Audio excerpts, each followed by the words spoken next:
Assalamualaikum warahmatullahi wabarakatuh. Kaifa halakum jami'an? Sabul khair, sabul nur. Tayyib. Innal hamdalillah nahmaduhu wa nasta'inuhu wa nastaghfiruhu wa na'udzu billahi min shururi anfusina wa min sayyiati a'malina. Man yahdihillahu fala mudhillalah wa man yudhlil fala hadiyalah. Alhamdulillahirabbil. Di pagi hari ini kita akan mulai pembelajaran mengenai apa nih, ada yang tahu? Nah, teman-teman semuanya, kita akan mulai pembelajaran mengenai teknik pembelajaran tarokib. Nah, itu materi terakhir ya. Materi terakhir pada hari ini. Sebelumnya teman-teman ada yang tahu tentang teknik pembelajaran tarokib? Ada yang tahu bisa angkat tangannya? Ada yang tahu? Oke. Kalau tidak ada yang tahu, sebelum Ustadz ingin menerangkan pelajaran materi yang baru ini di pagi hari ini, Ustadz ingin mengabsen teman-teman terlebih dahulu. Manit karismuhu faikul hadir au hadiroh.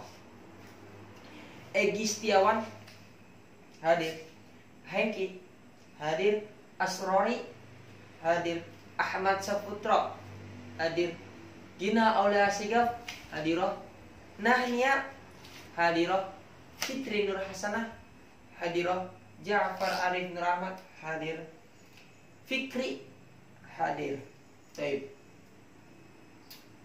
Sebelum kita mulai pembelajaran dan mulai menerangkan materi pada pagi hari ini, yang terakhir ini yang materi baru, ada teman-teman bisa menerangkan materi yang sebelumnya yang Ustadz udah terangin sebelum-belumnya? Ada yang bisa angkat tangannya aja. Terus maju ke depan. Ada? Teman-teman ada? Wah, sebelah ujung ada? Oke, terima kasih. Kalau tidak ada, di sini saya akan menerangkan materi yang terbaru ini, yaitu teknik pembelajaran tarokib. Ya kan? Tarokib. Kalian harus mengerti karena harus memahami materi yang terakhir ini, karena ini penting banget untuk pendidikan bahasa Arab. Ya, untuk sekelas mahasiswa ataupun santri. Ya, ini mengenai tarokib dan penting banget untuk kalian biar kalian paham.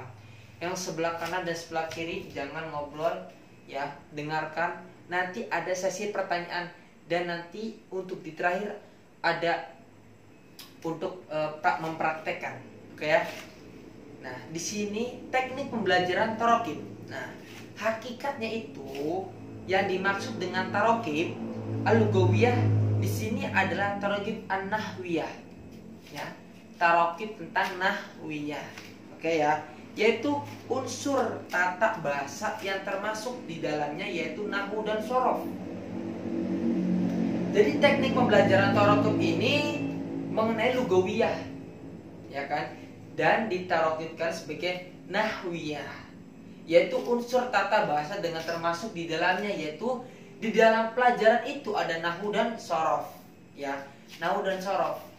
Seluruh mahasiswa atau santri ingin belajar bahasa Arab itu dua kunci teman-teman, yaitu nahwu dan shorof. Itu yang paling terpenting ya, itu yang paling terpenting ya. Makanya kita harus memahami ilmu nahwu dan shorof. Kalau kita ingin bisa berbahasa Arab, ingin bisa berbicara, ingin bisa berkata, ingin bisa segala-galanya, itu kuncinya itu di bahasa Arab itu ada nahwu dan shorof teman-teman. Lanjut ya. Dan tujuan teknik pembelajaran tarokib itu yang pertama, mengenalkan dan membiasakan peserta didik menggunakan kaidah-kaidah nahwu dan shorof secara tepat. Ya. Tekniknya tujuannya itu biar peserta didik itu harus berbicara, harus bisa, harus mengerti kaidah-kaidah tarokib mengenai nahwu dan shorof. Kayak nahwu, kayak shorof fa'ala yaf'alu fa'lan wa maf'alan fahuwa fa'ilun wa naka maf'ulun.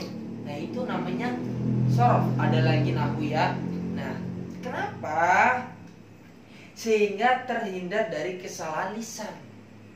Kalau kita bisa nahwu dan shorof, kita bisa berbicara bersama murid, sama ustadz, sama mudir, ya kan?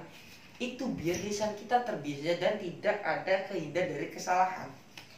Kesalahan baca, kesalahan dalam ekspresi tulisan, dari cara kita baca kalimat, misalkan kalimatnya di sini mengenai apa, ilmu nahwu, ilmu sorof, atau tulisannya, kita bisa berbicara, kita bisa mengomong, kita bisa berkata, tapi kita tidak bisa menulis, sama aja bohong. Jadi kita harus bisa menulis dan bisa berbicara. Kenapa? Gimana caranya? Seperti tadi kita melatih, di materi tadi udah diajarkan tentang mufrodat, tentang kalam, segala macam itu, ya. Nah, di samping itu kita belajar ilmu nahwu dan sorof. Kenapa teman-teman kita belajar ilmu dan sorof? Sebelah kanan ada yang tahu? Atau nggak di tangan nih?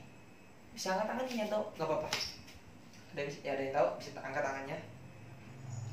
Jadi kuncinya itu kita berbicara bahasa Arab itu ada dua. Tadi nahwu dan sorof. Kalau kita bisa memegang kunci itu, bisa ngebuka kunci itu, kita bisa semuanya.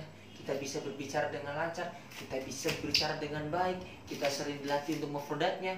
Nah itu teman-teman tujuannya. Terus ya, ada membekali peserta didik dengan kaidah-kaidah kebahasaan, ya, yang memungkinkan dapat menjaga bahasa dari kesalahan, biar para peserta didik itu terhindar dari kesalahan berbicara, kesalahan ataupun apapun itu.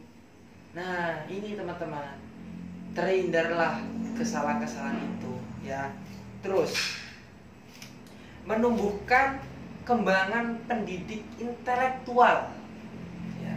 Menumbuhkan kembangan pendidik intelektual dan membawa mereka berpikir logis, berpikirnya logis, ya kan, dan dapat membedakan antara tarokib atau struktur. Jadi biar siswa atau siswi atau santri bisa membedakannya, mana tarokib, mana struktur, ya kan, kata-kata yang diungkapkan pada kalimat tersebut. Teman-teman bisa dibedakan tentang anta, nahnu, hiya, ana, anti, itu berbeda. Makanya kita diajarkan, kita berbicara kepada kamu, kita gimana, ke kamu, ke orang-orang dewasa, ke yang bawah, ke ustadz, ke yang itu berbeda bahasa Arab itu, ya. Makanya sangat penting kalian harus berbicara bahasa Arab. Sebelah kanan bisa didengar, ya itu. Itu tujuannya teman-teman dari teknik pembelajaran tarokib. Terus ada lagi metode dan model pembelajarannya. Nah ini nih, metodenya gimana, modelnya pembelajarannya seperti apa. Yang pertama, dengan teman-teman sebelah kanan dan sebelah kiri, yang tengah. Pertama, metodenya deduktif atau analogi.